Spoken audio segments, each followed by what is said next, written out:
এগ্ৰিনেক্সাছৰ ফালৰ পৰা সকলো ফাৰ্মাৰক নমস্কাৰ। ইউৰিয়া সাৰ কিনাৰ আগত আধাৰ কাৰ্ড কিয় গুৰুত্বপূৰ্ণ কৰা হৈছে? ফাৰ্মাৰ আইডি কিয় বাধ্যতামূলক কৰা হৈছে? ই টোকেন চিষ্টেম কি? আপোনাৰ যিমান মাটি আছে সিমান সাৰ কিনিব পাৰিবনে?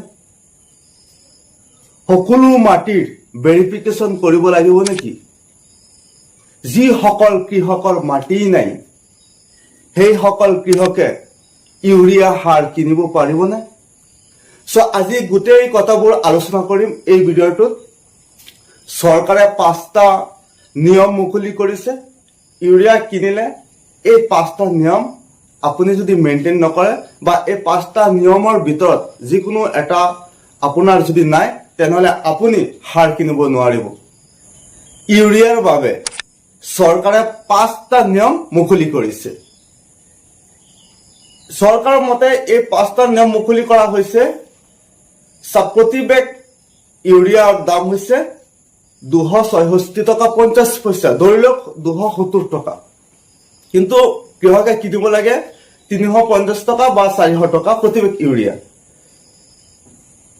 ইয়াত বহুত দালাল সোমাই আছে আৰু কলা বজাৰ, যাতে কলা বজাৰ আৰু দালাল টকা কাব নোৱাৰে সেইকাৰণে চৰকাৰে এই 5টা নিয়ম মুকলি কৰিছে।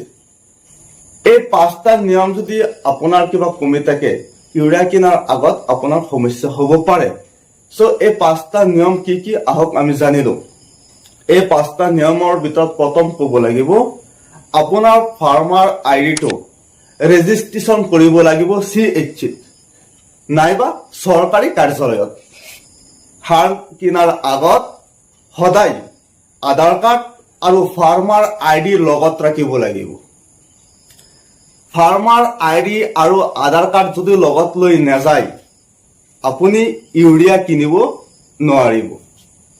আপোনাৰ কিমান মাটি আছে সেই মাটিৰ ওপৰত নিৰ্ভৰ কৰি আপুনি সাৰ কিনিব পাৰিব। আপুনি যেতিয়া ফাৰ্মাৰ আইডিত মাটি উল্লেখ কৰিছে, মাটি ভেৰিফিকেশ্যন কৰিছে, ধৰি লওক আপোনাৰ 20 বিঘা মাটি আছে, আপুনি 10 বিঘাৰ মাটিৰ ভেৰিফিকেশ্যন কৰিছিল সেই সময়ত, কিন্তু 10 বিঘাৰ মাটিৰ সাৰ আপুনি কিনিব পাৰিব, তাতকৈ বেছি নিদিয়ে। সেইকাৰণে আপোনাৰ মাটি যদি 20 বিঘা থাকে তেনেহলে ভেৰিফিকেশ্যন কৰাৰ সময়ত আপুনি 20 বিঘা মাটি ভেৰিফিকেশ্যন কৰিব। যদি মাটি ভেৰিফিকেশ্যন কম কৰে তেনেহলে সাৰ কম পাব। এই কথাটো মনত ৰাখিব। ই টোকেন চিষ্টেম কি? ই টোকেন চিষ্টেম হৈছে সাৰ আগতীয়াকৈ বুকিং কৰিব লাগিব।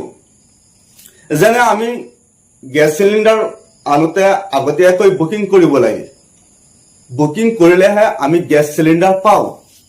ঠিক সেইদৰে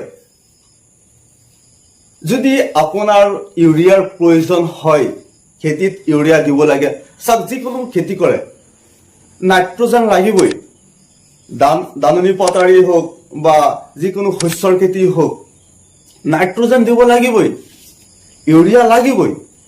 কিন্তু চৰকাৰে এনে পদক্ষেপ আগবঢ়াইছে, এনে পদক্ষেপ কৰিছে, ই টোকেন চিষ্টেম কৰিছে। ইয়াত ইউৰিয়া কিনাৰ আগত বুকিং কৰিব লাগিব আৰু এই বুকিংটো কৰিব পাৰিব আপোনাৰ স্মাৰ্টফোনতেই কৰিব পাৰিব। ধৰি লওক আপোনাৰ আজি যদি ইউৰিয়া খেতিত লাগি আছে, আজি ল'ব নোৱাৰিব, আগতীয়াকৈ বুকিং থাকিব লাগিব। সেইটো হৈছে ই টোকেন চিষ্টেম। যিসকল কৃষকৰ মাটি নাই সেইসকল কৃষকে কেনেকৈ সাৰ কিনিব, কেনেকৈ ইউৰিয়া কিনিব পাৰিব? ধৰি লওক যিসকল কৃষকে যিজন ব্যক্তিৰ মাটি কৰিব সেই ব্যক্তি লিখিত দিব লাগিব যে মোৰ মাটি এই কৃষকজন 10 বিঘা মাটি কৰিব। লিখিত দিয়াৰ পিছত সেই কৃষকজনক, সেই মানুহজনক ফাৰ্মাৰ আইডি দিব। ফাৰ্মাৰ আইডি পাব 10 বিঘাৰ ওপৰত। যদি 10 বিঘা মাটি কৰে, ধৰি লওক 10 বিঘা মাটিৰ ফাৰ্মাৰ আইডি পাব আৰু এই 10 বিঘাৰ ইউৰিয়া কিনিব পাৰিব, বেছি কিনিব নোৱাৰে। চৰকাৰে এই পদক্ষেপ আগবঢ়াইছে। চ' আপুনি ইউৰিয়া কিনাৰ আগত আপোনাৰ আধাৰ কাৰ্ড লাগিব, আপোনাৰ ফাৰ্মাৰ ID লাগিব, আপোনাৰ মাটিৰ ডকুমেণ্টছ এক্টিভ থাকিব লাগিব। কাৰণ মাটিৰ ডকুমেণ্টছ যদি এক্টিভ নাথাকে তেনেহ'লেতো আমি ভেৰিফিকেশ্যন কৰিব নোৱাৰিম। সকলো মাটি আমাৰ ভেৰিফিকেশ্যন কৰিব লাগিব, ই টোকেন চিষ্টেম কৰিব লাগিব। এই সকলোখিনি কৰাৰ পিছতহে ইউৰিয়া কিনিব পাৰিব। চ' আগন্তুক দিনত কৃষকৰ ওপৰত সমস্যা হ'ব পাৰে নে নতুন বিপ্লৱ সৃষ্টি হ'ব, সেয়া নিৰ্ভৰ কৰিব সময়ৰ লগে লগে।